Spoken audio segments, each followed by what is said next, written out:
Has this market action given you pause? Has it changed your outlook? Does this mean perhaps the markets are pricing in the likelihood, not the consensus, but an increasing likelihood of a recession sometime in 2019 or 2020?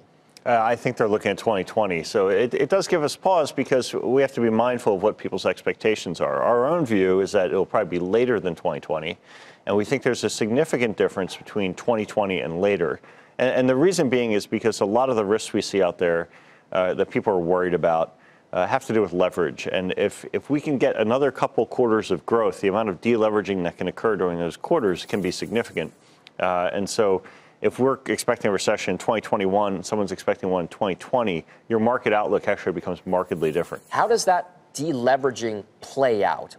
What would you look for? What signs in the market, what indicators would tell you that there is a broader range deleveraging going on in the marketplace?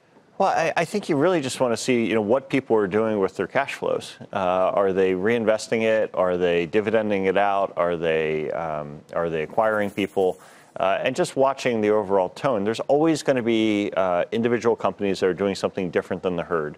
And so I'm really saying this time around, you don't want to look at the trees. You want to look at the forest. And you want to see what picture the forest is showing you. So the fixed income forest, credit and treasuries, you put it all together.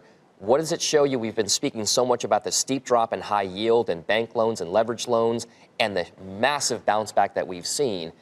It maybe was technically driven, but as you take a look at the entire fixed income picture as a whole, is it safe to say that the markets are at least healthy, or are they deteriorating, or are they improving?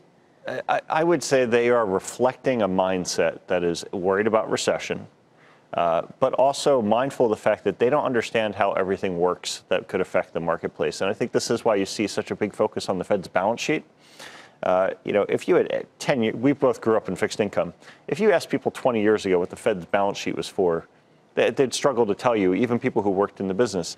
Nowadays, I think people would still struggle to tell you what it's for, but they would have an opinion on what it was doing to the marketplace. And so I think that's the dynamic that we're in now, which is there are a lot of moving parts right now. People don't understand all the moving parts. And so the markets are reflecting the uncertainty, not just of when the next recession happens, but impact of the shutdown, impact of the Fed's balance sheet, what the natural rate of interest is. I mean, natural rate of interest, when I graduated from college, I'm not even sure that term existed. And I'm really not sure what use of a variable that is in the kind of a shorter term trading idea. What is the strategy given that outlook then? How do you position for that? Well, I think you look at the risks that are out there and you try to mitigate them as much as you can. So, for example, if I think of the asset classes out there and I think to myself, something's going on in trade with China, I'm not sure how bad it's going to get or how good it'll get. Maybe I just want to be exposed to the U.S. consumer because I know that the consumer has a low unemployment rate. I know that wages are beginning to accelerate. So maybe, more structured finance product instead of credit. And those kinds of analysis. Inside of credit, you can look at the different credit components and just think to yourself, okay, where are the more highly leveraged sectors? Where are the less leveraged sectors? Where do I want to be there?